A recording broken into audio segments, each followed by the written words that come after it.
विमलताईंच्या पतीचे निधन 1 महिन्यापूर्वी झाले होते. पतीचे 12वे करून त्या माहेरी राहण्यासाठी काही दिवस गेल्या होत्या व तेथूनच परस्पर बहिणीच्या घरी देखील 4-5 दिवस राहून त्या आपल्या घरी परत आल्या. तर त्यांची सून त्यांच्या रूममधील सर्व सामानांची जमवाजमव करून दुसऱ्या रूममध्ये घेऊन जात होती. ती रूम खूप लहान होती. ते पाहून विमलताईंनी त्यांची सून पंकजाला विचारलं, "सूनबाई, तू हे काय करत आहेस? माझ्या रूममधून माझं सामान का काढत आहेस?" "आई, आता तुम्हाला एवढ्या मोठ्या रूमची काय गरज आहे? मला वाटतंय आता ह्या रूममध्ये आम्ही राहावं, कारण आमच्या रूममध्ये मुले आणि आम्हाला एकत्र राहताना अडचण येते, जागा अपुरी पडते. म्हणून मी तुमचं सामान बाहेरच्या रूममध्ये शिफ्ट करत आहे."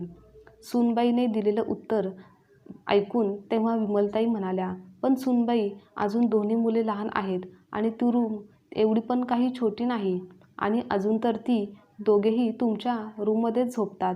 मग माझी रूम बदलण्याची काय गरज आहे? तू हे कशासाठी करत आहेस? रात्री मी एकटी कशी राहू? मला तर भीती वाटते." "आई, तुम्ही पण काय बोलत आहात? आता बाबा गेल्यानंतर तुम्हाला या सगळ्या गोष्टींची हळूहळू सवय करायला हवी. एकटे राहण्याची सवय करून घ्या, तेच तुमच्यासाठी चांगलं आहे." विमलताई म्हणाल्या, "सूनबाई, तू हे काय बोलत आहेस? कोणत्या जमान्यात राहत आहेस तू? तुझं बोलणं ऐकून कोण म्हणेल का तू या जमान्यातील शिकलेली बाई आहेस? कसले जुने विचार आहेत तुझे?" पंकजावर ओरडतच विमलताई म्हणाल्या, "आई, तुमचं बोलणं ऐकून कोणालाही वाटणार नाही की तुम्हाला तुमचा नवरा गेल्याचे दुःख आहे. नवरा एका स्त्रीचं सर्व काही असतं, पण तुमचं तर मन रूममध्येच अडकलेलं आहे. एका रूमसाठी तुम्ही अजून किती बोलणार आहात? अशा भौतिक गोष्टींचा मोह आता सोडा." पंकजाचे हे बोलणे ऐकून विमलताईंना खूप वाईट वाटले. नवरा जाऊन 1च महिना झालेला होता आणि आत्ताच त्या त्यांच्या माहेरी देखील जाऊन आल्या होत्या. त्यांच्या नवऱ्याचे 12वे झाल्यानंतर तोंड गोड करण्यासाठी त्या आपल्या माहेरी गेल्या होत्या आणि तेथूनच त्या त्यांच्या बहिणीच्या घरी देखील जाऊन आल्या होत्या आणि येथे येऊन पाहिलं तर सूनबाईंनी त्यांचं सामान बाहेर काढलं होतं आणि हे करताना एकदाही त्यांना विचारलं नाही की त्यांची परवानगी घेतली नव्हती. त्या आपल्याच विचारात हरवल्या होत्या. इतक्यात त्यांचा मुलगा सुरेश पण बाहेरून घरी आला. त्याच्या हातामध्ये खाण्यापिण्याच्या काहीतरी सामान होतं.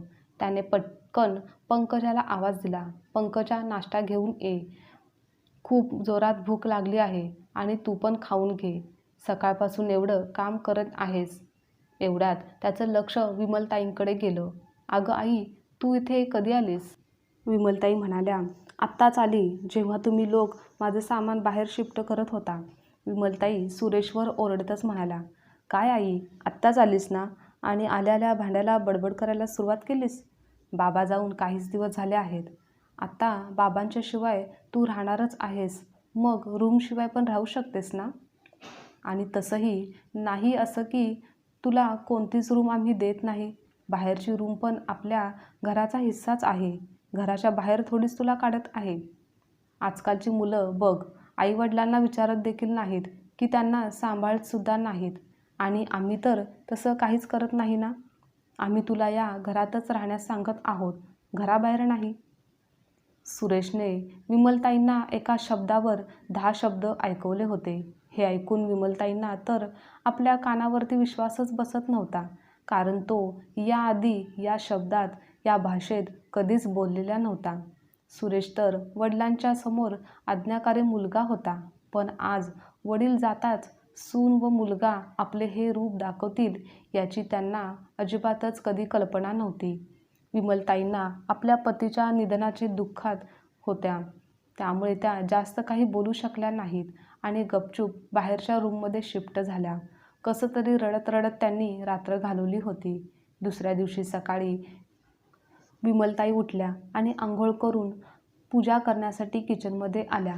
त्यांना किचनमध्ये पाहून पंकजा म्हणाली, "अहो आई, तुम्ही सोन्याचे दागिने का घातले आहेत? आता याची काय गरज आहे? आणि तसंही तुम्ही असे दागिने घालून फिरायला गेलात तर लोक काय म्हणतील?" "पंकजा, फक्त गळ्यात एक चैन आणि कानातलं घातलं आहे, तर काय झालं?" "अहो पण आई, नवरा गेला, मग कशाला हवी अशा गोष्टींची हौस?" सुनेचे बोलणे ऐकून विमलताईंना आश्चर्य वाटलं. त्या विचार करू लागल्या. आता त्यांना काय घालायचं, त्यांनी काय नाही घालायचं यावर पण बोलले जाऊ लागले होते. त्या निराश होऊन बाहेर हॉलमध्ये आल्या. हॉलमध्ये सुरेश व मुले होती. पंकजा व आईचे बोलणे सुरेशने ऐकलेले होते, पण तो त्यांच्याकडे पाहत म्हणाला, आई, पंकजा काही चुकीचं तर म्हणत नाही. शेवटी आम्ही कोणाकोणाला काय उत्तर द्यायचं? आयुष्यभर घातले आहेत ना दागिने, मग आता या उतारवयात कशाला हवे दागिन्यांचा हव्यास? विमलताई विचार करू लागल्या. हे देवा, कसं मी या घरात माझं राहिलेलं आयुष्य घालवू, कसं ह्यांच्याबरोबर दिवस काढू, असा विचार करत मनातल्या मनात त्या विमलताई आपल्या रूममध्ये निघून गेल्या. स्वतःशी बोलू लागल्या. एखादी व्यक्ती गेल्यानंतर लोक इतकं बदलून जातात. खरंच आश्चर्यचकित करणारी ही गोष्ट आहे. आणि हा तर स्वतःच्याच काळजाचा तुकडा होता, स्वतःचाच मुलगा होता. त्यालाच तर त्यांचं दुःख दिसत नव्हतं. मुलगा आणि सून या घराची मालक आणि मालकीण होऊन बसले होते. प्रत्येक गोष्टीत रोकठोक करू लागले होते. हे घालू नको, इकडे जाऊ नको, तिकडे जाऊ नको, हे काम करू नको. शिवाय घरात कोणीच त्यांच्यासोबत नीट बोलत देखील नव्हतं. या सगळ्या गोष्टीमुळे विमलताई हळूहळू त्रासून गेल्या होत्या. हे सगळं ऐकून त्यांची तब्येत खराब होऊ लागली होती. त्यांना व्यवस्थित खायला देखील मिळत नव्हतं आणि वरून रोजचं बोलणं देखील ऐकून घ्यावं लागत होतं. त्या वयस्कर दिसू लागल्या होत्या. नवरा असताना जे त्यांच्या चेहऱ्यावर तेज होतं, आनंदी होत्या, ते आता बदललं होतं. केस पण पहिल्यापेक्षा जास्त पांढरे झाले होते. शरीर पण थकून गेलं होतं. एक दिवस विमलताईंचा दादा आणि बहीण त्यांना भेटायला आले. त्या दिवशी पंकजा व सुरेश मुलांच्या शाळेत गेले होते. जेव्हा त्यांच्या बहिणीने व दादाने विमलताईंना पाहिलं तर ते आश्चर्यचकित झाले. विमल, ही काय अवस्था झाली आहे तुझी? एवढी बारीक कशी काय दिसत आहेस? भाऊजींना जाऊन तर काहीच महिने झाले आहेत आणि तुझी अवस्था काय झाली आहे? तुझी तब्येत तर ठीक आहे ना? हो, ठीक आहे, जड आवाजात विमलताई बोलत होत्या. हे दादा व बहिणीला त्यांच्या जाणवलं. त्यामुळे त्यांची बहीण बोलली, ताई, तू चल माझ्याबरोबर काही दिवस आमच्याकडे राहा. जागा बदलली की थोडं तुलाही बरं वाटेल, तब्येत पण तुझी ठीक होईल. दादा पण बोलतो, हा विमल, तू जा तिच्याकडे, नाहीतर मग माझ्याकडे तुझ्या हक्काच्या माहेरी केव्हाही तू येऊ शकतेस. दादा व बहिणीचे बोलणे ऐकून विमलताई स्वतःला सांभाळू शकल्या नाहीत. बहिणीच्या गळ्यात पडून त्या रडू लागल्या आणि रडत रडत त्यांनी सर्व काही सांगून टाकलं. हे ऐकून दादा आणि बहिणीला खूप राग आला. विमल, तू ही अशा चुकीच्या गोष्टी का सहन करत आहेस? नवरा गेला आहे, पण तू तर जिवंत आहेस ना. तू तुझं जीवन जगणार नाहीस का? आणि तुझा मुलगा व सून तुला बोलणारे कोण आहेत? हा तुझा निर्णय आहे की तुला कसं राहायचं आहे. विमलताई म्हणाल्या, पण दादा, मी काय करू? जर मुलगा आणि सून मला सोडून गेले तर मी एकटी कशी राहू? या वयात एकटेपणा सहन होणार नाही आणि मी कमवती देखील नाही. घरचा खर्च कसा चालवणार? विमलताई रडत रडत बोलत होत्या. अगं, याच कारणाने त्यामुळे तुम्ही स्त्रिया स्वतःला कमजोर मानता आणि त्यामुळेच अशा मुलांना आणि सुनांना तुम्हाला त्रास द्यायचा चान्स मिळतो. का नाही चालणार तुझा घर खर्च? एवढं मोठं घर आहे, अर्धं घर भाड्यावरती दे, म्हणजे मग तू एकटी पण राहणार नाहीस आणि तुला पैसे पण मिळतील. कधीतरी स्वतःसाठीही बोलायला शिक. बिचारी आणि गप्प राहून सहन करण्यात काहीच फायदा नसतो. लक्षात ठेव की कधी कोणी येणार नाही तुझ्यासाठी बोलायला, तर तुझ्या स्वाभिमानासाठी तुला स्वतःला लढावं लागेल. दादा रागाने बोलत होता. तेव्हा बहीण पण म्हणाली, तू स्वतःला एकटं समजू नकोस. कोणत्याही गोष्टीची गरज पडली तरी आम्ही तुझ्यासोबत आहे. दादा आणि बहिणीचं बोलणं ऐकून विमलताईंनी स्वतःला सांभाळलं. त्यांनी विचार केला होता की आता त्यांना काय करायचं आहे. दुसऱ्या दिवशी सकाळी दरवाजाच्या बाहेर कोणीतरी आलं होतं. तर पंकजाने जाऊन दरवाजा उघडला. 2 मुले उभी होती. पंकजाने आश्चर्य होऊन विचारलं की काय हवं आहे तुम्हाला? आम्हाला विमलताईंशी बोलायचं आहे. सामानांची दुसरीकडे घेऊन जायचं आहे, त्यामधला एक मुलगा म्हणाला. त्यांचं बोलणं ऐकून पंकजाने आश्चर्यचकित होऊन सुरेशकडे पाहिलं. तेव्हा सुरेश म्हणाला, पण आम्हाला तर कोणतंच सामान शिफ्ट करायचं नाही. पण मला सामान शिफ्ट करायचं आहे. अचानक विमलताई येऊन म्हणाल्या, आई, कोणतं सामान शिफ्ट करायचं आहे?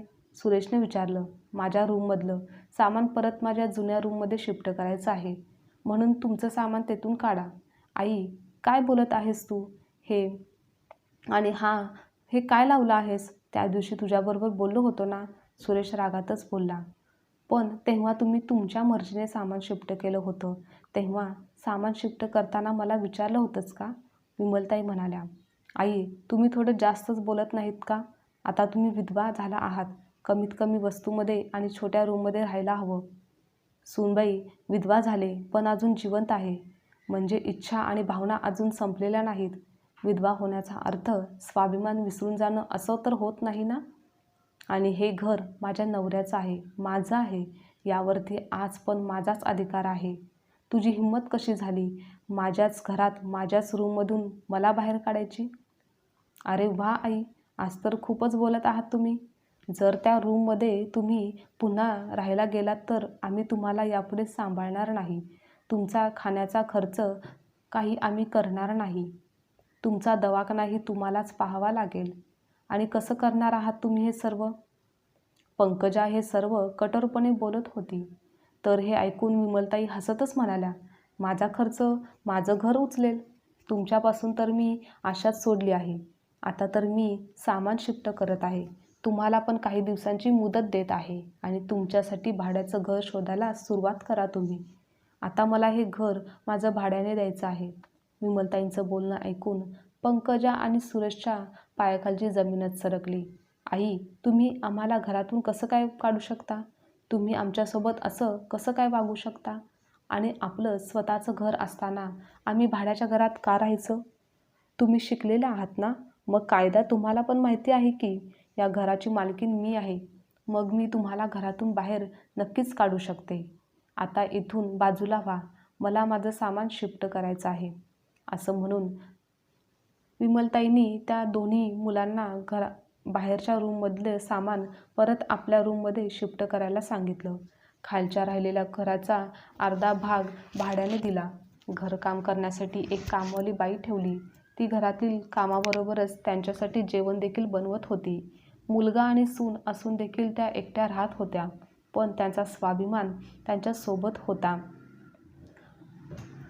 आजची कथा तुम्हाला आवडल्यास लाईक, शेअर, कमेंट करा आणि चॅनलवर नवीन असाल तर चॅनलला सबस्क्राईबसुद्धा नक्की करा.